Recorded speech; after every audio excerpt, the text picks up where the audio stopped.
Hello guys, welcome to our YouTube channel Genius 3.0. Please do like, share and subscribe.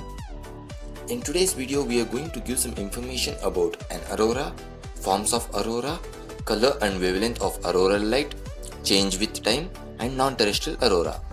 An aurora, it is a natural light display in the Earth's sky predominantly seen in the high latitude regions around the Arctic and Antarctic. Auroras are the result of disturbances in the magnetosphere caused by the solar wind. These disturbances are sometimes strong enough to alter the trajectories of charged particles in both solar wind and magnetospheric plasma. These particles, mainly electrons and protons, precipitate into an upper atmosphere called thermosphere or exosphere. The resulting ionization and excitation of atmospheric constituents emit light of varying color and complexity. The form of aurora occurring within the bands around both polar regions is also dependent on the amount of acceleration imparted to the precipitated particle. Precipitated proton generally produces optical emission as an incident hydrogen atom after gaining electron from the atmosphere. Protons auroras are usually observed at lower latitudes.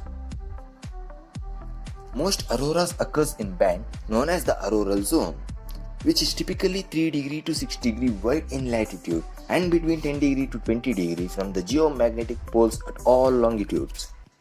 Most clearly seen at a night against a dark sky.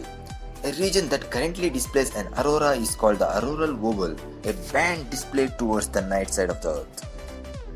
In northern latitudes, the effect is known as auroral borealis or northern lights. The former term was coined by Galileo in 1619 from the Roman goddess of the dawn and the Greek name from the north wind.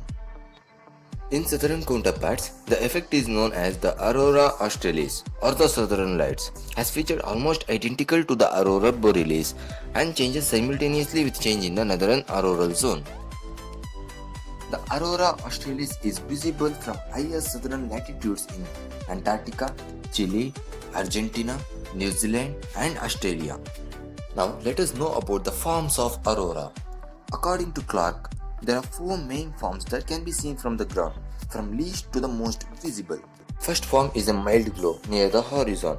This can be close to the limit of visibility but can be distinguished from a moonlit clouds because stars can be undiminished through the glow. The second form is a patches or surfaces that look like clouds. The third one is a arcs curved across the sky. And the last one is coronas, cover much of the sky and diverge from one point on it. Brekke also described some auroras as curtains. These forms are consisted with auroras being shaped by Earth's magnetic field. The appearances of arcs, rays, curtains and coronas are determined by the shapes of the luminous parts of the atmosphere and a viewer's position. Now let us know about different colors and wavelength of auroral light. First one is red color. At its highest altitudes, excited atomic oxygen emits at 630 nanometer. Low concentration of atoms and lower sensitivity of eyes at this wavelength makes this color visible only under more intense solar activity. Next, green color. At lower altitudes, the most frequent collision suppresses the 630 nanometer red color mode rather than 557.7 nanometer emission green dominates. A fairly high concentration of atomic oxygen and higher eye sensitivity in green makes the green auroras the most common. Next, blue color.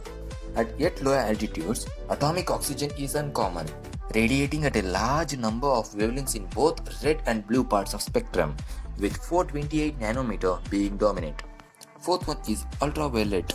Ultraviolet radiation from auroras has been observed with the requisite equipments. Ultraviolet auroras have also been seen on Mars, Jupiter and Saturn.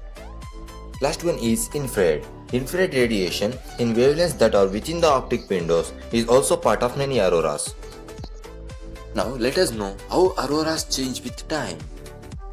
Yes, auroras change with time.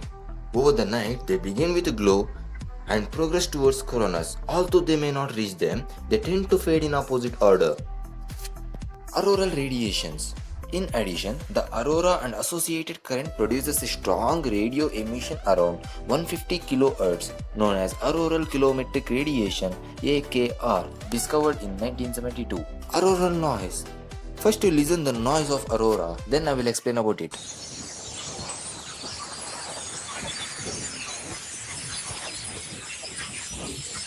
Yes, as you listened, it is similar to a hissing or crackling sound. Being about 70 meters, that is 230 feet above the Earth's surface, and is caused by the charged particles in an inversion layer of the atmosphere formed during a cold night. At last, let us know about non-terrestrial auroras. Both Jupiter and Saturn have a magnetic field that are stronger than the Earth's, and both have extensive radiation belts. Auroras have been observed on both gas planets, most clearly using Hubble Space Telescope. An aurora was detected on Mars on 14th August 2004 by the SpyCam instrument aboard Mars Express.